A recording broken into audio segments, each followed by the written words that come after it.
Omicron variant, what kind of year will it be for shopping malls in Malaysia? Also, with plans to reopen borders, what kind of impact will it have on shopping tourism? Don't go anywhere. Money Matters starts now.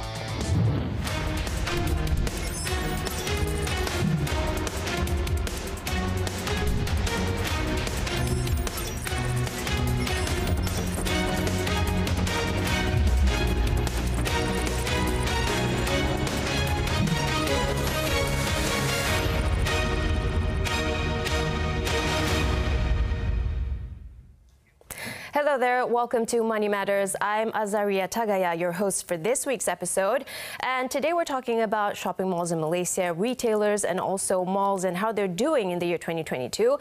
With plans to reopen borders in the pipeline as early as March, many are viewing this as an opportunity for the country to revive and rejuvenate the economy further. But what impact will this have on the country's shopping tourism? And also in the past few years, we can say that shopping malls have been seeing smaller crowds at times, a fall in foot traffic, if you may, owing, of course, to the COVID-19 pandemic. But what will the year 2022 hold for shopping malls in Malaysia? Well, to shed some light on this topic, today joining us on Money Matters, we have Malaysia Shopping Malls Association President Tan Sri Teo Chiang Kok joining us. Hello, Tan Sri. Welcome to the program. Thank you for having me. It's our pleasure to have you on Money Matters today. Well, Tan Sri, first things first, with the COVID-19 pandemic and this new variant, do you think that this is going to be yet another challenging year for both malls and also retailers? Well, ironically, the Omicron may turn out to be a blessing in disguise. I see. Why? Because it's come at a time when most of us are vaccinated, many of us are boosted, and the Omicron so far has only caused a cold-like symptom, so it is not severe kind of thing. And because of the fast infectivity of this Omicron, we may reach natural immunization faster. So ironically, it may become a good thing. I understand. Yeah. Okay. Well, with the surge in COVID-19 cases currently, there's a renewed call for people to go back to the work from home method, or WFH. What kind of impact do you think this will have on shoppers and malls? Well, because the symptoms and the impact of Omicron is mild when you're vaccinated, I don't think it is necessary to work from home. Because working from home, the productivity and efficiency drops. I think with this Omicron lower threat, I don't think it's necessary to work from home. It is better to take this opportunity to quickly come back to work and work productively to help the business revive and the economy revive. I see. But what if people do adopt the work from home method for their own safety? Seeing the situation last year and 2 years back, when people work from home, do you see people visiting malls more, or do the numbers dwindle somewhat? Well, of course, when there is a lockdown or there's a MCO that restrict movements, the people coming out is obviously restricted. And during those periods, the foot traffic in the malls are very, very small. Yeah. Okay. Well, with plans to reopen international borders, what kind of impact will this have on shopping tourism and shopping tourism receipts? Well, most countries are now talking about reopening their borders. And I think Malaysia should be in the same situation. As you know, a lot of our retail trade also depends on tourism trade. So we need this tourism to come and help us recover faster. Yes. Yeah. Well, one thing to say is that a tourist comes to visit the country, the most flexible part of their budget is shopping budget. Right? If you've got things to buy, they can exceed their budget very extremely. Yeah, it's often the biggest part of someone's travel. Yeah, that's right. So we should try and make Malaysia a very shopping haven, especially which is tax-free shopping haven, to attract more tourists to help our economy. Okay, so you think that even with COVID-19, that this year is going to pick up a little bit? Well, it all depends on how we send the message. That's why we are advocating that the government do not report a single number of infections. I think it's more important the government report the hospitalization numbers and explain clearer that the number of infection is not so relevant in a Omicron situation where the impact is mild. So the government should send a message that our hospitals are well equipped, we have capacity, and we build more confidence for people to come out and participate and live a normal life as soon as possible. Okay, so as a consumer, what should someone do in order to gauge the safety when they are going out to shopping malls? Well, the shopping mall, all our members of the shopping mall association are advised to have the gatekeeping very seriously, where only people whose etc. shows that they are low risk and no symptom are allowed to go in. Therefore, effectively, what we are trying to create is that everybody who comes into the mall is into a green bubble. Because all our staff have to be screened before coming in. All the shoppers have to be screened before coming in. So it is actually a green bubble by itself. I see. So, and the malls have also did a lot of things over this time to improve the environment. We have installed hospital-grade filters in our air conditioning system, put in UV lights to kill the viruses before replenishing the air. All those steps are done, more sanitization, more cleaning. Yeah. And I'm sure malls have their own SOPs in terms of cleaning that has been, I think, elevated in a sense from previous years. For instance, now they have more sanitization. It's carried out more frequently. Is that correct, Tan Sri? Yes, exactly. The SOP also requires to do more frequent cleaning. But it's also good that we make sure that we keep a safe environment for shoppers, not only for shoppers, but also for our staff and our retail frontliners. Yeah. I see. Well, we can expect more malls to open their doors perhaps in the next year. But we want to talk about what the outlook is going to be for these malls and how we can expect consumers to embrace shopping malls more effectively in 2022. But that will be in just a moment, Tan Sri. We're going for a short break.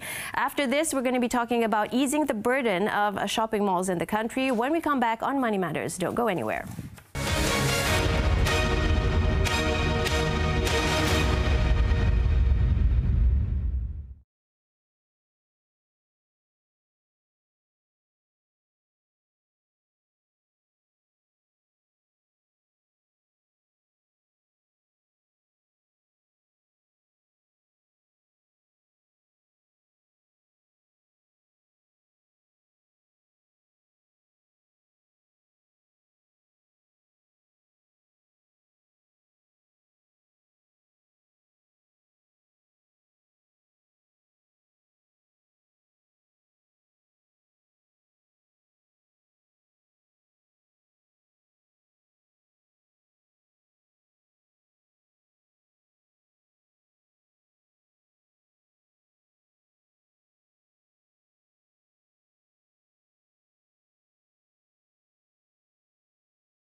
Thanks for staying with us on Money Matters. We're still with our guest, President of the Malaysia Shopping Malls Association, Tan Sri Teo Chiang Kok. Tan Sri, before the break, we talked a little bit about how the COVID-19 pandemic has had an effect on shopping malls in Malaysia.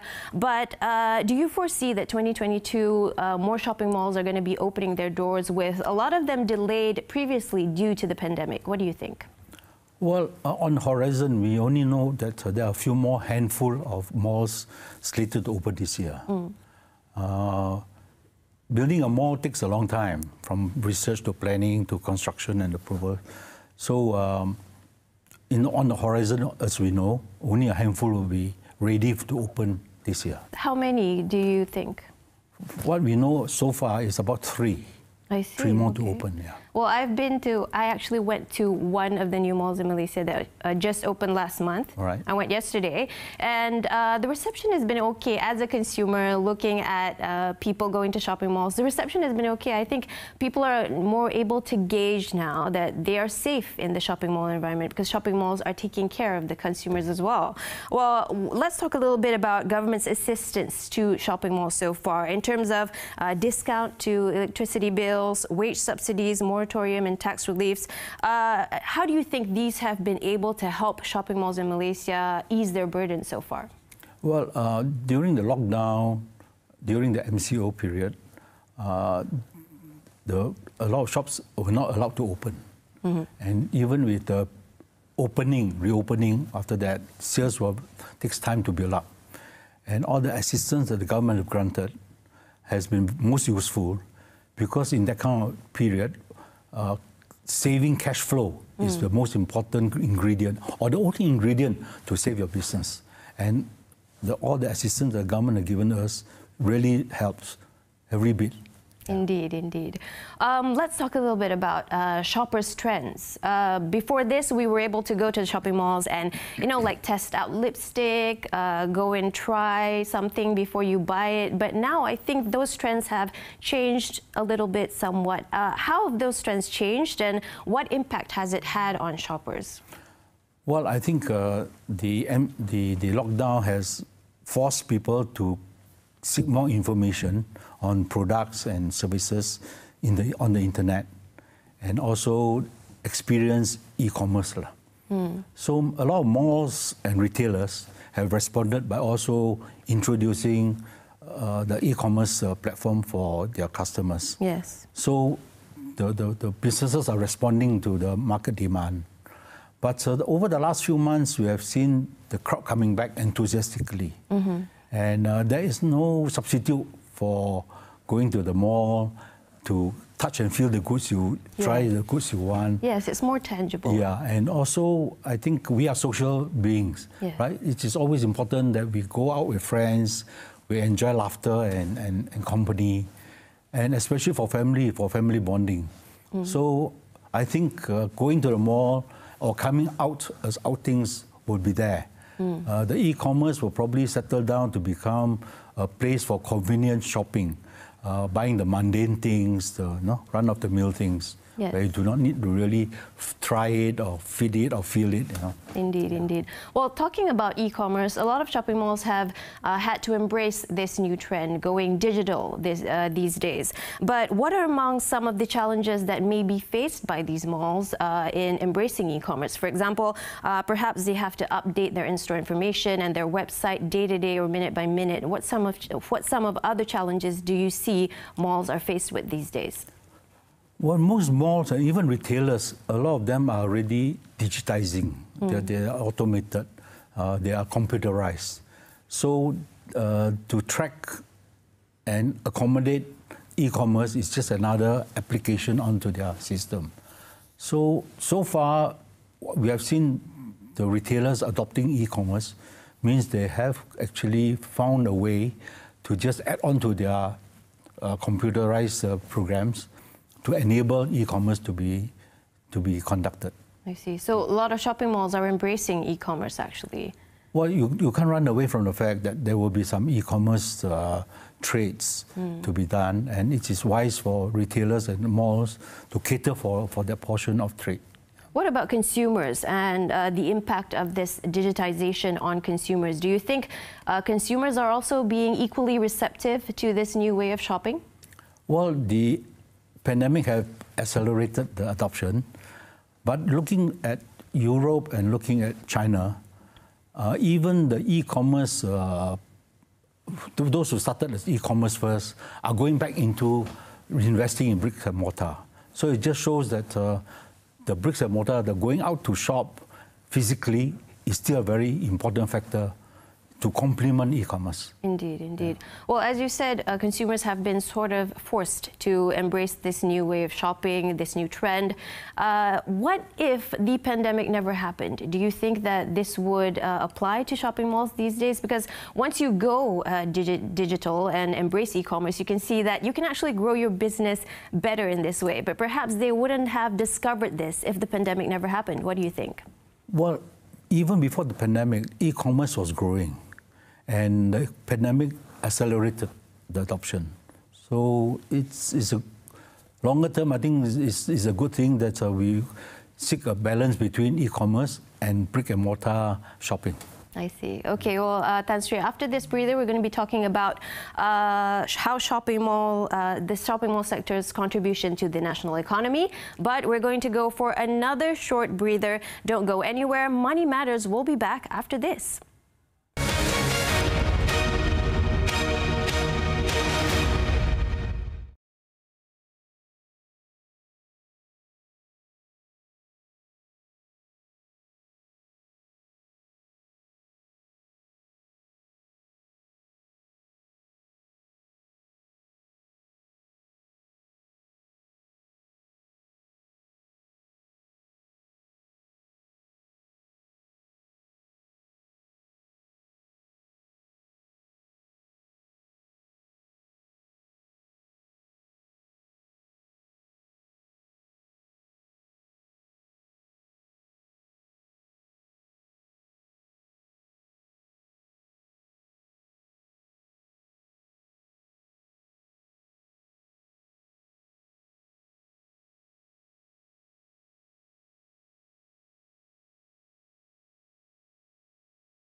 Back with us on Money Matters, you're still with me, Azaria Tagaya, and we are speaking to the president of the Malaysia Shopping Malls Association, Tan Sri Teo Chiang Kok.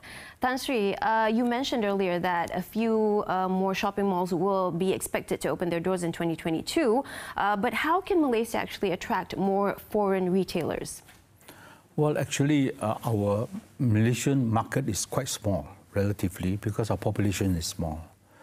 So we need to find other means of attracting these foreign retailers. One of very important component to our retail trade is tourism. So we have to now market our tourism and tourism attractions better and more aggressively to bring in the tourist trade. Indeed. And that will help us expand our market, retail market. And that would be the key to attract foreign investors, foreign retailers to come in. Indeed.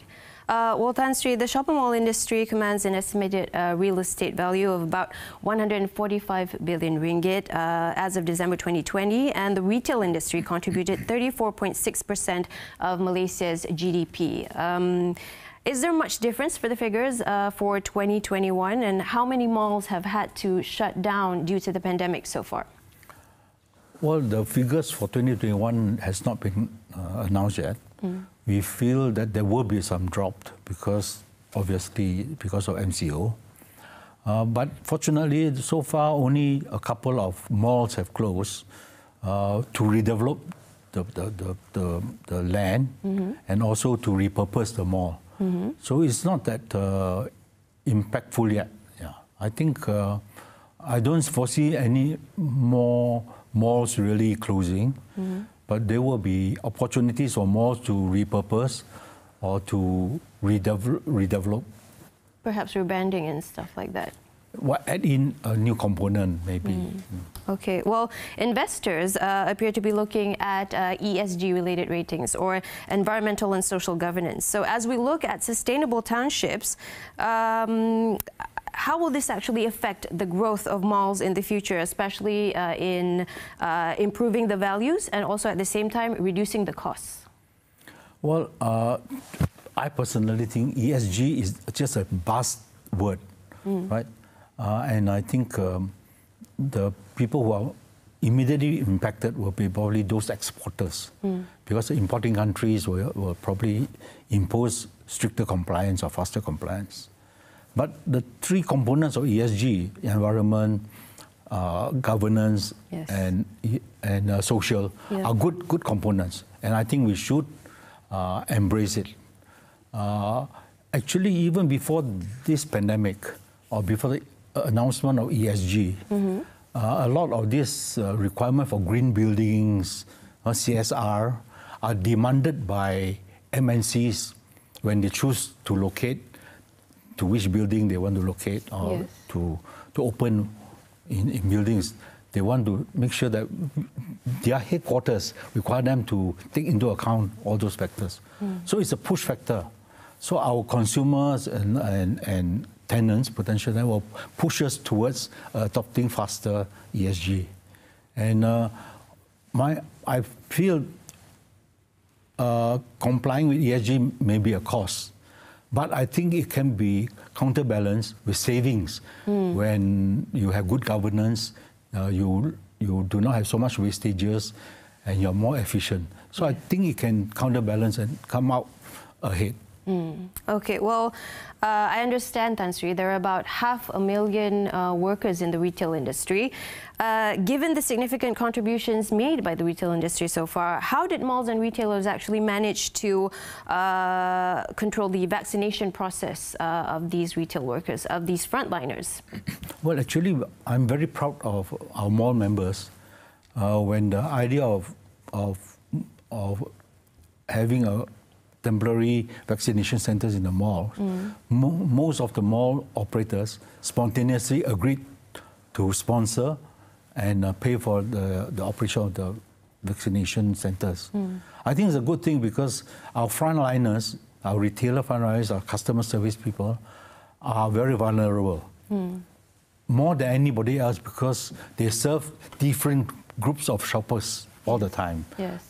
Compared to an office worker, he is always with his own group of people working the same hours. So they come in waves. Yes. So getting our frontliners vaccinated is a good thing, not only to safeguard them, but also safeguard the shoppers. Okay. So it's a win-win. Is the association satisfied with the process so far, especially including also the booster shot for the frontliners? Well, I think in general, Malaysians are very enthusiastic about getting vaccinated. Yes, getting safe. And also getting boosted. Yeah. So whether you are in the retail trade or in other trades, I think the enthusiasm to get vaccinated is there. So we are fortunate. We don't have much anti-vaxxers around. I see. Yeah. Well, Tan Sri, we have about a few minutes more left before we wrap up. Before we leave you, Tan Sri, any parting thoughts for perhaps consumers and also retailers in facing the challenges that will be awaiting in 2022? Well, I must first congratulate our Minister of Health to take away, to review the SOPs constantly. For instance, the latest one is the removing the temperature taking, because based on science and data, temperature reading is not really relevant or accurate. So it is good that we review SOPs quickly in the changing circumstances, so that the faster we review and relax and take away all the impractical parts of the SOPs, the faster or the better chance we have for the retailers to recover, for the economy to recover. Indeed, Tan Sri. Well, that's all the time we have for this episode. For the past half hour, you've been with Tan Sri Teo Chiang Kok, the Malaysia Shopping Malls Association President. Tan Sri, we appreciate your time with Money Matters. Thank you very much for the opportunity to speak to you. Thank you. It's our pleasure indeed. Do join us again next week, same day, same time, for more money insights that matter. I'm Azaria Tagaya. Take care.